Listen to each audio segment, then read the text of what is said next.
Bismillahirrahmanirrahim. Elhamdülillahi Rabbil alemin. Sallallahu ve sellem ala nebiyyina Muhammedin ve ala alihi ve ashabihi ve men tebi'ehum bi ihsanin ila yevmiddin. Allahümme allimna ma yenfa'una ve enfa'na bima allamtana inneke entel alimul hakim. Amma ba'd, esselamu aleyküm ve rahmetullahi ve berekatuhu. Değerli kardeşler, hoş gördük her birimizi. Allah'a şükürler olsun ki Allah Teala bizi böyle hayırlı meclislere müvaffak eləyir. Bu meclis ona göre hayırlı meclislerdendir ki Allah ve Resulü qeyd edir bu meclisleri. Muhammed sallallahu aleyhi ve sellem bildirir ki hadiste bu meclisten qalxanlara Allah Teala melek göndərir, o deyər ki, yəni bu kimi meclislerden qalxanda Allah Teala bir melek göndərir, o deyər ki, qumu məğfuran ləkum. Qalxın, günahlarınız bağışlanmış halda. Onlara bu meclisler değerli kardeşler, əzəmətli meclislerdir. Günahların bağışlanması üçün əsas səbəblərdəndir. Böyük bir neymətdir. Və bilirsə Allahın neymətləri çoxdur. O neymətlərdən də biri elə budur. Allah Teala bildirir ki, وَمَا بِكُمْ مِنْ نِعْمَةٍ فَمِنَ اللّٰهِ. Sizdə olan hər bir neymət Allah'tandır. وَآتَاكُمْ مِنْ كُلِّ مَا سَأَلْتُمُهُ. Başqa ayda Allah Teala bildirir ki, istədiyiniz hər şeydən Allah sizə verib. وَاِنْ تَعُدُوا نِعْمَةَ اللّٰهِ لَا تُحْصُوهَا. Əgər Allahın neymətlərini saysaz, sayıb bitirə bilməzsiniz.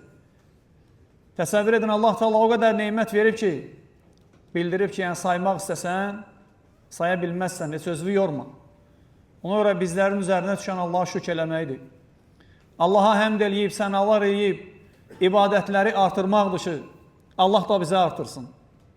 Və sonra dəyərli qardaşlarım, həm özümə, həm sizə İbn-i Qayyimin, Allah ona rəhmət etsin, kiçik bir risaləsi var.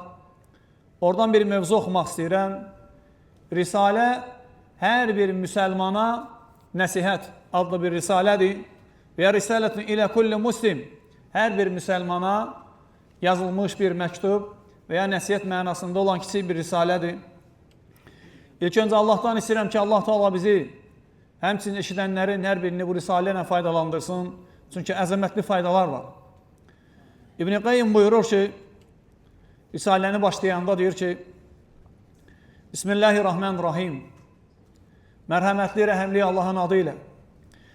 Allahul məs'ulul mə'cu əl-icabə. O Allah ki, ümid eləyirik və istəyirik ki, bizim dualarımızı qəbul etsin. Və sonra buyurur ki, Ən yuhsinəl iləl-əx fid-dünya vəl-əxirə və yənfəə bihi və yəcələhum mübarəkən əynə məkən. Yəni deyir ki, bu məktubu kimə yazıramsa, müsəlmanların hər birinə. Allahdan istəyirəm ki, Allah Teala onu dünya və axirətdə xeyrə yönətsin. Allah onunla faydalandırsın. Harda olursa olsun, onu bərəkətli qul etsin. Fəinnəl barakətə. Sonra buyurur ki, rahiməhullah, fəinnə barakətər racul. Bir insanın, bir müsəlmanın, kişinin və qadının bərəkəti nəydədir? Onun bərəkətli insan olması nəyindən bilinir? Onu qeyd edir şeyx. Tə'liməhu lil xeyr, heythu həl. Harada olursa olsun, insanlara xeyir öyrətməsindədir.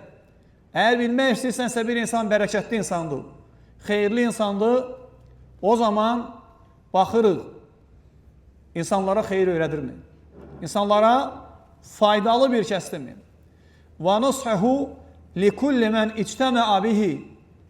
Onun xeyri ondadır ki, ətrafında cəm olan insanlara nəsiyyət edir. Ətrafında olan insanlara nəsiyyət edir. Bəli, dəyərli qardaşlar, Muhammed sallallahu aleyhi və səlləm hədisdə bildirir ki, əd-dinun nasihə, din nəsihətdir. Yəni səmimiyyət, xeyir dinidir, xeyri öyrənmək və öyrətmək dinidir. Sahabələr deyirlər ki, ya Rasulallah, kimə nəsiyyətdir? Muhammed sallallahu aleyhi və səlləm deyir ki, lillahi və li kitabihi və li rasulihi və liəimmətil muslimin və əmmətihim. Nəsiyyətdir Allaha, yəni Allaha ixlaslı şəkildə ibadət eləməkdir. Nəsiyyətdir Muhammed sallallahu aleyhi və səlləmə, yəni onun sünnəsinə tabi olmaqdır. Versiniz, nəsiyyət də onun kitabına, yəni o kitabı oxumaq, öyrənmək, oxumağı, əməl etmək, içində olanları tədəbbür etməkdir. Həmçinin nəsiyyətdir müsəlmanların rəhbərlərinə, alimlərinə və ümumi insanlara. Səmimi olmalısan rəhbərinlə, alimlərlə və ümumi qardaşlarınla. Yəni, nəsihət etməlisən qardaşlarıma. Alimlərdən biri deyir ki, afdalus sadaqa, ən əfsəl sədəqə dəyərli qardaş.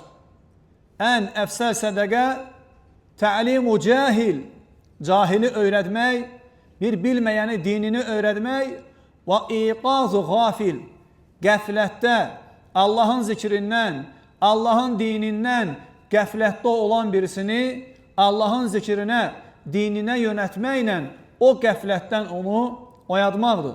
İbn-i Qayyim buna işarə edir. Və sonra Allahın Quran-ı Kərimində ayəsini gətirir. Məryəm surəsi 31-ci ayə. Hər birimiz dəyərli qardaşlar bu ayəni yadda saxlamalı və bu ayənin əhatə elədiyi mənanı Allahdan istəməliyik. Allah təala buyurur ki, İsa aleyhissalam öz qövmünə belə demişdi. وَجَعَلَنِي مُبَارَكًا اَيْنَمَا كُنْتُ. Allah məni harada olursamsa olum, bərəkətli bir qul eləyib. İbn-i Qayyim burada təfsir edir, bu ayəni qısa olaraq bildirir ki, yəni muallimən lil xayr, məni insanlara xeyir öyrədən müəllim eləyib. Həmçinin ki, digər təfsir alimləri də bu təfsiri veriblər. Dəiyən ilallah, məni Allaha dəvət edən eləyib. Allah nəsib eləyib ki, mən onun izni ilə insanları elə Allaha, tövhidə dəvət edirəm. Muzəkkiran bihi, insanlara Allahı xatırladıram. Muraqqibən fi taatihi, insanları ona itaət etməyə rəğbətləndirirəm, təşviq eləyirəm. Fəhəzə min barakətir racul. Bax, bu insanın bərəkətindən sayılır. Nədir dəyərli qardaşlarım, insanın bərəkəti? Nəydədir insanın bərəkəti? Dini öyrənməsində, o dinə əməl etməsində, o dini insanlara gözəl şəkildə, həvəslə, ixlasla, sevərək insanlara çatdırmasında. Və vallahi dəyərli qardaşlarım, bir insana bundan böyük neymət verilməyib. Allah Teala Quran-ı Kərimdə dəvət eləyən insanı, tövhidə və sünnətə çağıran insanı ən gözəl söz danışan hesab edib. Mütləq olaraq dəvətçidən gözəl söz danışan yoxdur. Allah Teala bildirir ki, وَمَنْ أَحْسَنُ قَوْلًا مِمَّنْ دَعَا إِلَى اللّٰهِ وَعَمِلَ صَالِحًا وَقَالَ إِنَّنِي مِنَ الْمُسْلِمِينَ. İnsanları özündə bax dəyərli qardaşım, gör bu ayənin mənası səndə varmı? Allah Teala bildirir ki, insanları Allaha tərəf çağıran, özü də salih əməl edən, bu mühüm qeyddir. İnsanları Allaha tərəf çağıran, özü də salih əməl edən və mən müsəlmanlardanam deyəndən daha gözəl, daha doğru sözü kim danışa bilər? Heç kim dəyərli qardaşlarım. Ən gözəl söz Allahın kəlamıdır. Ən doğru yol Muhammed sallallahu aleyhi ve sellemin yoludur. Necə Muhammed sallallahu aleyhi ve sellem hər xütbəyə başlayanda deyərdi ki, فَإِنَّ أَصْدَقَ الْحَدِيثِ كَلَامُ اللّٰهِ وَخَيْرَ الْهَدِيِ هَدِيُ Muhammedin sallallahu aleyhi ve sellem. Ən xeyirli söz, Allahın sözü, kitabı, ən doğru yol Muhammed sallallahu aleyhi ve sellemin yoludur. Kim buna dəvət eləyirsə, ən şərəfli yola dəvət eləyir. Ən gözəl sözə dəvət eləyir. Ona görə dəyərli qardaşlarım, özümüzə baxaq. İbn-i Qayyim deyir ki, bax bu insanın bərəkəti sayılır. Sonra İbn-i Qayyim sözünə davam edir, buyurur ki, وَمَنْ خَلَ مِنْ هَذَا فَقَدْ خَلَ مِنَ الْبَرَكَ. Kim bu vəsifləri özündə cəm eləməsə, bilsin ki, onda bərəkət yoxdur. Bax, dəyərli qardaşım, istəyirsənsə səndə bərəkət olsun, sən bərəkətli qullardan sayılasan, bu vəsifləri özündə cəm eləməlisən. Və muhiqat bərəkətu liqaihi vəl istimai bihi. Görün nə deyir? İbn Qayyim bilirsiniz, dəqiq kəlmələrin sahibi olub. Allah ona rəhmət etsin. Görün, qəbirdə möminin halı barədə nə deyir başqa sözündə? Deyir, möminin qəbirdəki halı qəlbinin dünyadakı cəsədinin içində olan halıdır. Bilmək istəyirsənsə qəbirdə halın necə olacaq? Bax gör, qəlbin cəsədində Allahın zikri ilə genişlənibmi? Əgər qəlbin cəsədində Allahın zikri ilə rahatlıq tapıb, genişlənibsə, sənin qəbrin elə geniş olacaq. Fikir verirsiniz? Dəqiq sözlər danışır. İnsanın deyir, dili qaşıq, qəlbi qazandır. Danışanda oradan götürür. Dilin qaşıq rolunu oynayır. Qəlbin qazan, nə deyirsənsə oradan çıxardır. Bax, belə alimin sözləri böyük nəsiyyətdir, vallahi. Sonra buyurur ki, rahiməhullah, belə insanın onunla görüşməkdə, onunla cəm olmaqda heç bir xeyri yoxdur. Çünki bərəkəti yoxdur adamın. Adamın bərəkəti yoxdur. Bəl tumhaqu bərəkətu mən ləqiyyəhu və çtəməə bihi. Sonra görün nə deyir? Nə ikən onda? Onunla görüşən, onunla bir yerdə cəm olanda da bərəkət yoxdur. Fikir verirsiniz, insanlar nəyə diqqət ediblər? Əgər xeyrə çağırırsansa, səninlə bir yerdəyəm.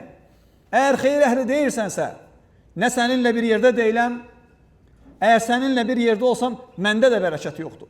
Yəni, sələfilər buna fikir verərlər. Ona görə dəyərli qardaşlarım, Muhammed aleyhissalatu vesselam bir çox hədislərdə qeyd edib, kimlərlə oturmaq, kimlərlə durmaq lazımdır. Əl-mar'u alə dini xalilihi. Kişi dostunun, xəlilinin dinindədir. Fəliyanzur əhədukum mən yuxalil. Sizdən də hər biriniz baxsın kiminlə yoldaşdır, kiminlə dostluq edir. Bunlar mühüm məsələlər, dəyərli qardaşlarım. Sonra İbn Qayyim buyurur ki, fəinnəhu, o adam ki, onun bərəkəti yoxdur, fəinnəhu yudayyi'ul vaxt. O insan vaxtını zay eləyir. Haralarda? Fil məcariyət və yufsidul qalb. Macəralarda, oyunda, əyləncədə, gəzməklərdə, tozmaqlarda, çayxanalarda, belə yerlərdə vaxtını zay eləyir və qəlbini öldürür. Sənin onunla nə işin ola bilər ki, dəyərli qardaşım? Hansı ki, Allah Teala Muhammed sallallahu aleyhi və səlləmə və idə fərağtə fənsab və ilə rabbikə fərğab. İşlərini bitirəndə Muhammed sallallahu aleyhi və səlləmin işi var idi. Ümmətin rəisi idi. Müsəlmanların dayağı idi. Sıxıntı olanda hər kəs ona üst tuturdu. Müşkilətləri o həll eləyirdi. Bütün müsəlmanların dərdini oyanırdı. Ən böyük iş ondaydı.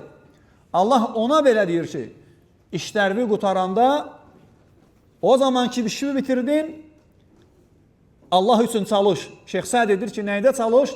Duada, ibadətdə. Və ilə rabbikə fərğab. Rəbbivə üz döndər. Rəbbivə üz tut. Əgər Allah Teala sənə vaxt veribsə, müəyyən bir işin varsa, işdən sonra ailəyə vaxt ayır, elm öyrənməyə vaxt ayır, dərsləri dinləməyə vaxt ayır, tövhidi, tək Allahlılığı öyrən, dəyərli qardaşım. İnsanları Allaha dəvət edəndə əlində dəlillərin olsun, hüccətin olsun. Əgər desən ki, Allaha ortaq qoşmaq olmaz, onu ispat elə Allahın kəlamı ilə. Desən ki, bidət eləmək olmaz, onu ispat elə Allahın kəlamı və Muhammed sallallahu aleyhi və səlləmin sünnəsi ilə. Ola bilər dəvət meydanında kimsə səndən dəlil tələb eləyər. Sənə deyə bilər ki, mən necə bilə bilərəm ki, Allaha ortaq qoşmaq olmaz. O zaman sən dəlil qoymalısan. O zaman qoymalısan Nisə surəsi 48-ci ayəni. İnnəllaha la yəğfiru ən yüşrəkə bihi və yəğfiru mə dunə zəlikə limən yəşə. Əgər sən bu ayəni və bu kimi ayələri gətirə bilmirsənsə, dəyərli qardaşım, səndə müəyyən qədər naqislik var. Çünki danışdığını ispat eləyə bilmirsən. İspat eləməlisən. Dəlillər üzərində öyrətməlisən insanları. Allah özünə ortaq qoşulmasını bağışlamaz. Ondan aşağı günahları istədiyinə bağışlayacaq. Gərək dəlillə insanları danışıb öyrədərsən. Sonra İbn Qayyim deyir ki, Allah ona rəhmət etsin.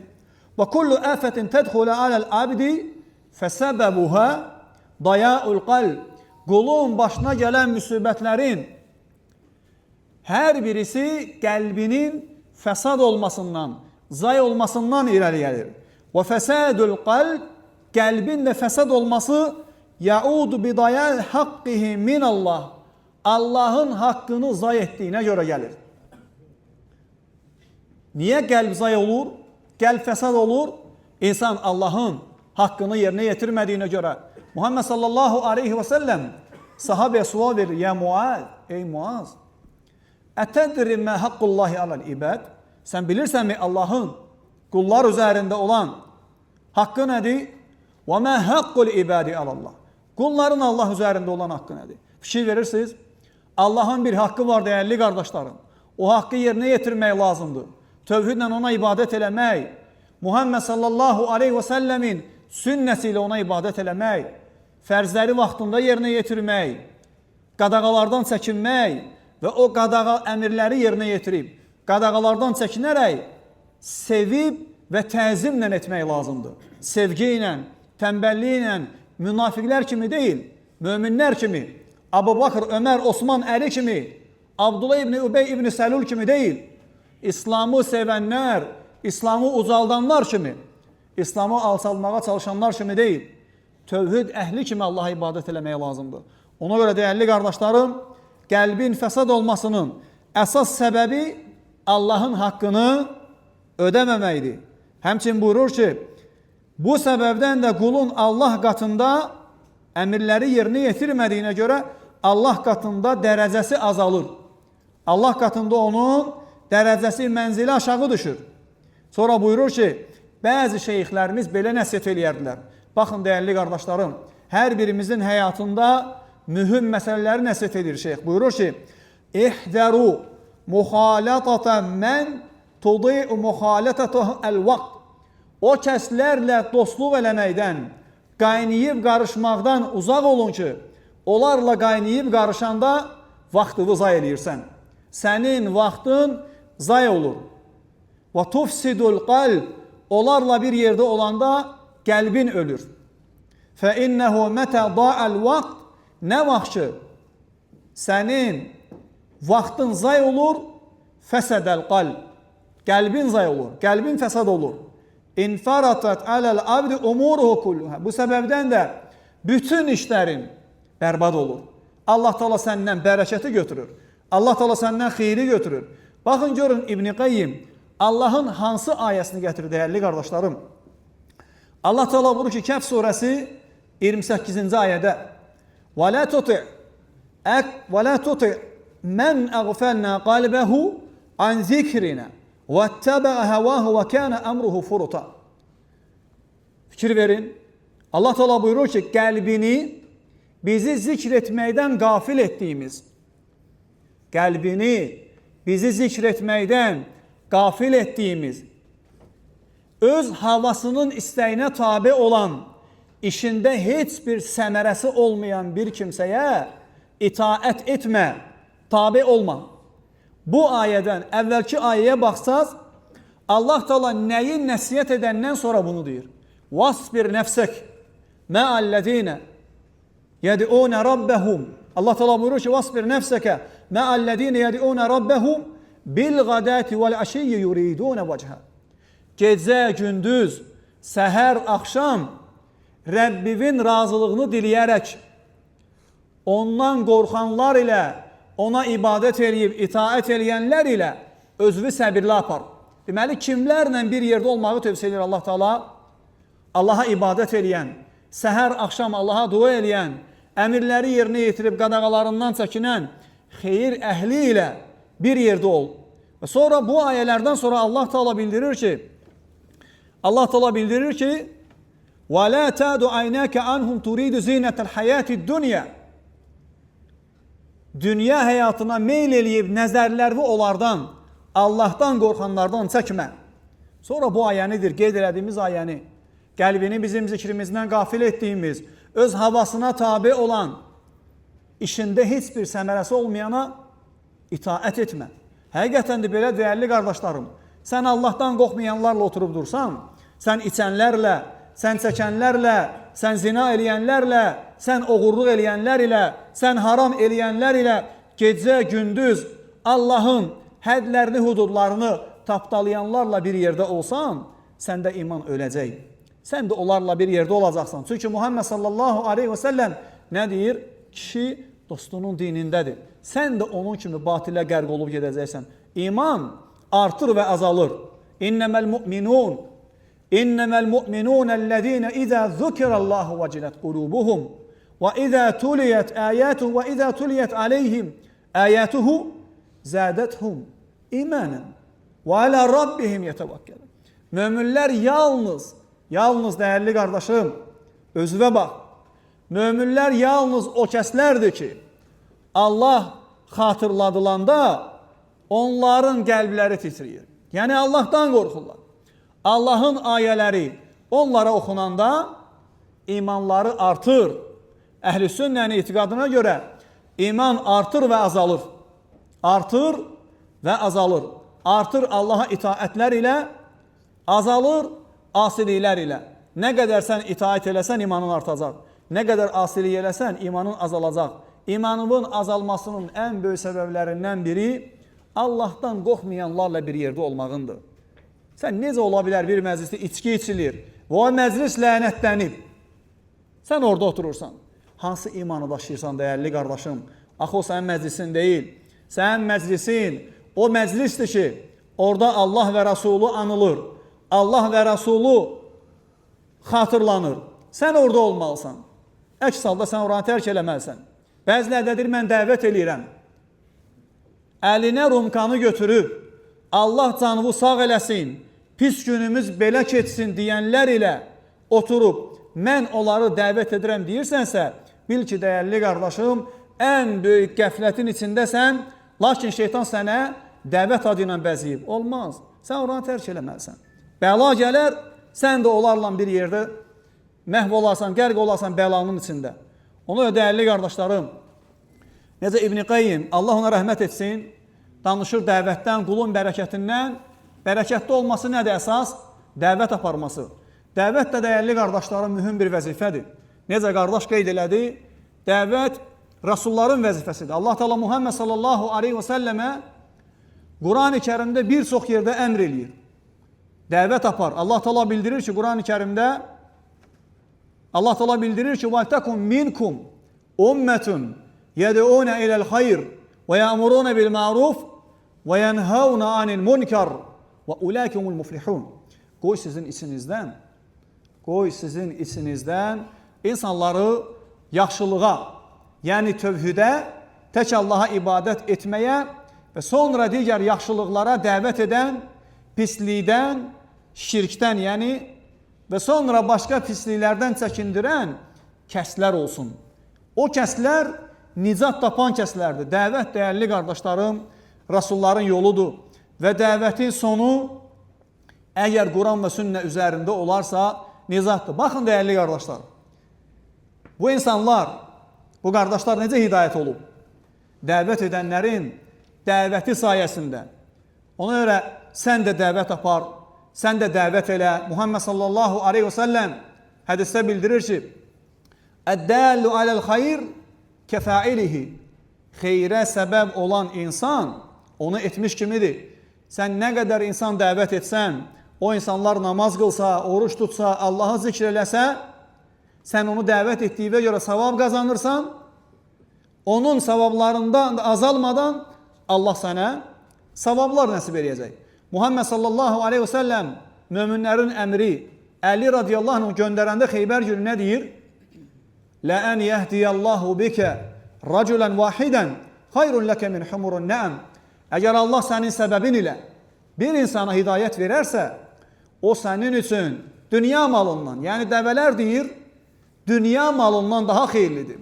Çünki dünya malı dəyərli qardaşlar, sən ki məsəl 5 manat versən, o 5 manat gedəcək, savabın qazana bilərsən.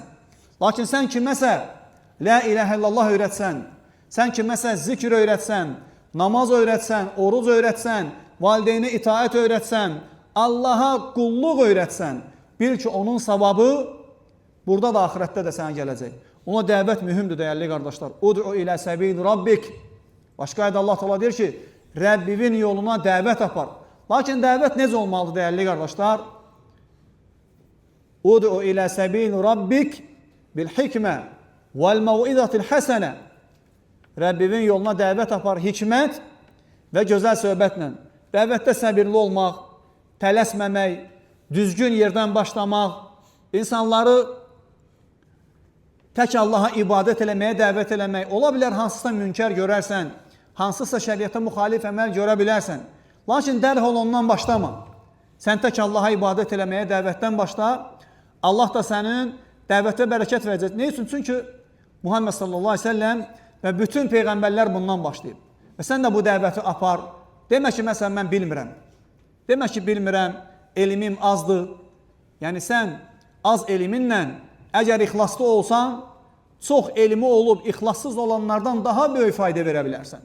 Elə insanlar var ki, onların əlindən alimlər çıxıb, sözlərindən alimlər çıxıb. Deyirlər ki, İmam Əhməd uşaq olanda, balaca uşaq olur və öz məhəllələrində palçıqlı su ilə oynayır. Və alimlərdən biri ona nəsihət edir ki, uşaq, üstüvü bulaşdırırsan, anan da əziyyət çəkir. İmam Əhməd deyir ki, Allah ona rəhmət etsin. Mən bulaşsam heç nə olmaz, anan paltarını uyar və təmizlənər. Sən bulaşsan, ümmət batar. Sən bulaşsan, ümmət batacaq. Çünki sənin arxanca gəlirlər, mənim arxamca gələn yoxdur. Fikir ver, Allah Teala balaca uşağın dili ilə böyük insanlara fayda verir. Ola bilərsən kiməsə bir kəlmə deyərsən, o kəlmə səbəbi ilə onun qəlbinə Allah Teala tövhiddən tumurcuq salar. Sonra hansısa bir qardaş bir kəlmə deyər və sonra namaza başlayar. Sonra ibadətə başlayar. Sonra ömrünü Allah üçün yaşayar. Ömrünü Həsən Əl-Basri, Allah ona rəhmət eləsin. Həmçinin Fudayr ibn İyaddan gəlir, görür bir nəfər yaşlı kişidir və günahlarda qərq olmuş insandır, sual verir ki, ey ağsaqqal, nə vaxt son qoyacaqsan günahlara? Nə vaxt son qoyacaqsan günahlara? Tövbə eləyib Allaha qayıdacaqsan. O da deyir ki, İnnə lillahi və innə ileyhi raciun. Ayəni gətirir, Bəqərə surəsindəki ayədir. Hansı ki, insan dünyasını dəyişəndə bu ayəni deyir. Allahdan gəlmişik, Allaha da qaydacaq. O da bu ayəni deyir ki, Allahdan gəlib Allaha da qaydacaq. Və qarşısındakından xəbəri yoxdur ki, alimdir, ayənin təfsirini bilir. Ayənin mənasını bilir. Ne üçün nazil olub onu bilir. Deyir ki, dediyin ayəni bilirsənmi nə deməkdir? Deyir ki, xeyr, sən izah elə, sən öyrət. Deyir ki, mənası odur ki, Allahdan gəlmisən, Allaha ibadət eləmək üçün gəlmisən. Allaha qaydacaqsan, elədiyin əməllərin sorğu-sualın vermək üçün gedəcəksən, qaydacaqsan. Kişi deyir ki, məlhi ilə, yaxşı çıxış yol nədir? Nə məsləhət görürsən? Deyir ki, vallahi, 60 yaşın var, 60 ildən sonrakını elə yaşa ki, 60 ildən qabaqçın da silsin. 60 ildən sonraki yaşını elə yaşama ki, 60 ildən qabaqçı da onun üzərinə gəlsin. Tövbə elə, son qoy, tövbə eləyir. Həmçin Şeyx Rabi, biz bunu dəfələrlə danışmışıq. Həmçin bizdən xeyirlilər. Allaha dəvətdə çox həris adam idi. Səslərini yəqin görmüsünüz, eşitmişsiniz Şeyxin səslərini. Afrika ölkələrindən birindən keçəndə görür ki, 2 nəfər öz məzraələrində, yəni əkin sahəsində öz işlərini görür. Və şeyxin də yanında tərcüməçisi var idi. Elə Allahdan şeyx ona deyir ki, gəl gedək onlara İslamdan danışaq, bəlkə Allah onlara hidayət verər. Bəlkə Allah bizim əlimizlə İslamı nəsib eləyər onlara. Fikir verin, səhlənkarlıq eləmir. Hətta kafirlərin dəvətində olsa belə. Biz bu müsəlmanları dəvət eləməliyik, öyrətməliyik. Səhlənkarlıq eləmək olmaz, qohumları, qonşuları, yoldaşları. Lakin ən gözəl dəvət dəyərli qardaşlar, əxlaqla, ədəblə, səbirlə, hikmətlə, gözəl sözlərlə, gözəl müamilə ilə olan dəvətdir. Şeyx gəlir, onlara yaxınlaşır və onlarla danışmağa başlayır. Və onlara deyir ki, sizi kim yaradıb? Göyləri kim yaradıb? Yerləri kim yaradıb? O dənizləri, daşları, ağacları, bütün məxluqatı kim yaradıb? Onlar etiraf edirlər ki, Allah. Və şeyx deyir, tərcüməçi onlara tərcümə eləyir. Onlar deyir, tərcüməçi şeyxə tərcümə eləyir. Və sonra birdən tərcüməsi uca səsləndir ki, Allahu Əkbar. Allahu Ekber. Şeyh deyir ki, mələk, nə oldu? Nə baş verdi? Deyir ki, şeyh, vallahi hər ikisi İslamı qəbul eləmək istəyirlər. İstəyirlər ki, İslamı qəbul eləsinlər. Və şeyh sevinir. Onlara tək Allahlılığı öyrədir, dəyərli qardaşım. Vallahi bir insanı tövhidə dəvət eləmək hər şeydən sənin üçün xeyirlidir. Çünki sən ona Allahı öyrətmirsən. Sən ona Rəbbini tanıtdırmısan. Sən onu zülmətdən nura çıxartmısan. Adam elə ölsə, cənnətə düşəcək. Lakin sən öyrənməmişdən qabaq, elə ölsəydi, cəhənnəmə düşəcəkdi. Ona həris olmaq lazımdır. Və onlar gedirlər evlərinə. Şeyx deyir ki, biraz narahat oldum. Evlərinə qaydacaqlar, qohumlarının, ailələrinin yanına. Ola bilər ki, onları azdırarlar, döndərərlər dinlərindən. Çünki onların adətlərindəndir. Heç vaxt razı qalmırlar. Və səhər gəlirlər, yenə şeyxlə görüşürlər. Şeyxə deyirlər ki, şeyx, bizim ailəmiz də İslamı qəbul elədi. Fikir verin. Vallahi keçə bilərdi. Heç nə deməzdi də. Allah xeyir istəyib. O bilmirsən, bir kəlmə deyərsən, gedərsən, Allah bütün zürriyyətinə hidayət verər.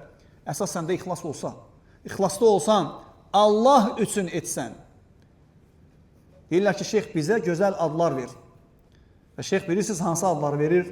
Birinə deyir ki, Əntə Abdullah, sən Abdullahsan. Əntə Abdurrahman, sən də Abdurrahmansən. Allaha ən gözəl, sevimli adları verir onlara. Əhəmbul əsmai ilallah, necə hədisdə gəlir? Muhammed sallallahu aleyhi ve sellem deyir, Allaha ən sevimli adlar Abdullah, yəni Allahın qulu, Abdurrahman, yəni Rahmənin qulu adlarıdır. Sonra onlara deyir ki, gedin siz də öz ailəvizə İslamı adlar verin. Fikir verirsən, dəyərli qardaş. Sən də bax, belə ol.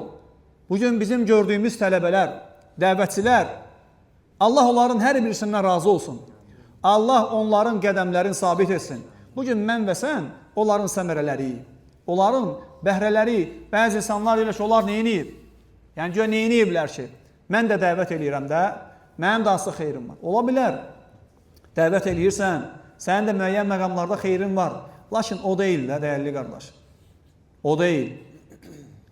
Onlar daha çox əziyyət çəkirlər. Onlar həyatlarını sərf eləyiblər. Niyə görə? Biz hidayət olaq. Biz zülmətlərdən nura çıxaq. Bu da Allahın bizə olan neymətidir. Muhammed sallallahu aleyhi və səlləm öz qövmünə neymət idi, minnət idi. Allah bunu qeyd edir Quranda. Və bizə də Allah Teala bunları minnət eləyib, neymət eləyib. Muhammed sallallahu aleyhi və səlləmin səbəbi ilə o kafir qövmü zülmətdən nura çıxartdı. Bizi də Allah subhanahu wa ta'ala bu tələbələrin səbəbi ilə zülmətdən nura çıxardı. Allah Teala bildirir ki, Cümə surəsində həmçinin digər surələrdə var bu ayə. Laqad mannallahu alal mu'minin iz ba'atha fihim rasulan min anfusihim yatlu alayhim ayatihi ve yuzakkihim ve yuallimuhumul kitaba vel hikme ve in kanu min qablu lafi dalalin mubin. Allah özündən onlara, möminlərə bir neymət verib, öz içlərindən Rasul göndərməklə, hansı ki o Rasul Allahın ayələrini onlara oxuyur və onları təmizləyir. Bundan əvvəl onlar açıq aydın bir azğınlıq içərisində idi. Bizdən hansımız azğınlıq içərisində olmamışıq, dəyərli qardaşlar. Demək olar ki, hər birimiz bəzilərini özünü öldürmək istəyən olub, bəziləri artıq mən yaşaya bilməyəm deyən olub, sıxıntılardan xilas ola bilmirəm deyən olub. Allah Teala hansısa elm tələbəsinin sözü ilə, dəvəti ilə o sıxıntıdan onu xilas eləyib. Bugün onun qəlbi də yaşayır, cəsədi də yaşayır, ailəsi də hidayət olub. Hətta bəziləri var, maşallah görsən ki, bütün nəsli istiqamət üzərindədir. Kimdir səbəb? Bax, bu dəvətçilərdir. Ona görə dəyərli qardaşlarım, dəvət aparmaq lazımdır, öyrətmək lazımdır, narahat olmaq lazım deyil, bilmək lazımdır ki, müvəffəq eləyən Allahdır, bərəkəti verən Allahdır, səbirli olmaq lazımdır bu yolun üzərində, israrlı olmaq lazımdır, əzimkar olmaq lazımdır. Necə Loğman əleyhissalam öz oğluna nəsihət eləyir ki, ya bu ney? Oğlum, aqimis salə, namaz qıl. Va'mur bil ma'ruf, insanları öyrət, tövhidə dəvət elə, sonra başqa xeyirləri öyrət onlara. Vanha anil munkar, Pislikdən, yəni şirkdən və başqa pisliklərdən çəkindir. Vasbir aləmə asabək. Başına gələnlərə səbirli ol. Yəni namaz qılmaq, tövhidə dəvət eləmək, şirkdən çəkindirmək elə belə işlərdən deyil. Səbir lazımdır. Çünki sənə əziyyətlər olacaq. Necə səndən əvvəlkilərə əziyyət olub. Ona görə ayənin sonunda deyir ki, Allah Teala İnnə zəlikə min əzmil umur. Bu məsələ əzm tələb eləyən məsələlərdən deyil. Ölənə qədər namaz qılmaq, dəvət aparmaq, tövhidə dəvət edib şirkdən çəkindirmək, müsibətlərə səbirli olmaq hər adamın işi deyil. Ona görə görürsünüz, tələbələr hansı əziyyətləri çəkiblər, hansı çətinliklərə səbr eləyiblər. Bugün əlhəmdülillah Allahın nuru yayılıb, ona görə arxayın olmaq olmaz. Biz də hər birimiz dəyərli qardaşlar məsuliyyət daşıyırıq. Hər birimiz bacarığımız qədər öz gücümüzdə, taqətimizdə Allahın dininə dəvət eləməliyik. Səhlənkarlıq eləmək olmaz. Kunu ənsarallah. Allahın köməkçiləri olun. Sən niyə Allahın köməkçisi deyilsən? Niyə sən Allaha kömək eləyənlərdən olmayasan? Niyə sən insanlara xeyir öyrədənlərdən olmayasan? Niyə sən bidətdən çəkindirənlərdən olmayasan? Nəyin ki yoxdur sənin? Gözün görür, qulağın eşidir, dilin danışır, qəlbin döyünür, əlində kitab var, sünnə var, haqq var, haqqı bilirsən və batili bilirsən. Sən də elə, sən də yardım elə və bil ki, sən yardım etsən, Allah da sana yardım eləyəcək. İn tansurullah, yansurukum. Siz Allaha yardım etsəz, Allah da sizə yardım eləyəcək. Və yusəbbit əqdəməkum. Qədəmlərinizi sabit eləyəcək. Evladlarını öyrət, ona Quran öyrət, tövhidi öyrət. Bizdən əvvəlki sələflər, bizdən fərqi nə idi dəyərli qardaşlarım? Onların bir neçə oğlu olanda ən zəkalı oğlunu Allahın evinə göndərirdi ki, ged İmam Əhməddən, İmam Malikdən, İmam Şafidən, o böyük imamlardan elm öyrən. Ən zəkalısını göndərirdi. Şeyxlərdən biri deyir ki, lakin bizim halımıza bax, oğlan uşaqlarının içində ən zəif yaddaşı olanı, ən tənbəlini göndərir məscidə ki, ged məsciddə Quran öyrən. Bundan heç olmaz. Bəlkə Quran oxumağı öyrənər. Vallahi, Allah üçün ən yaxşısı hansıdır? Hətta evladının içində belə onu verəcəksən. Əgər verməsən, bu ayənin altına düşməyəcəksən. Lən tənəlül birra həttə tunfiqu mimmə tuhibbun və mə tunfiqu min şeyin fə innəllaha bihi alim. Nəfsimizə sevimli olan mallardan, o evladlardan Allah üçün xərcləməsəz, Allahın qorxusunu, təqvanı, Allahın sevgisini, Allahın yardımını, Allahın sənə olan müdafiəsini əldə edə bilməyəcəksən. Və bil ki, nə xərcləyirsən Allah üçün, Allah onu bilir. Allahdan istəyirəm ki, dəyərli qardaşlarım, Allah Teala hər birimizi tövhidə, sünnətə dəvət edən qullarından etsin. Allah Teala bizim evladlarımızın içərisindən ixlaslı şəkildə tövhidə, sünnətə dəvət edən qəlbi möhkəm dəvətçilər çıxartsın. Allah Teala bizi sabit etsin. Allah Teala bizi qorusun yaratdıqların şərindən. Allah Teala dəvətimizə bərəkət versin. Allah Teala bizim əmin-amanlığımızı qorusun. Allah Teala bizim əmin-amanlığımızı davamlı etsin. Allah Teala bizim əmin-amanlığımızı pozmaq istəyənlərin o məkirli arzularını ürəyində qoysun. Allah Teala qullarını yaxşı tanıyır. Allah Teala bizim ordumuzu gücləndirsin, onların qədəmlərini sabit etsin. Allah Teala onların qarşısında olan düşmənin qəlbinə qorxu salsın.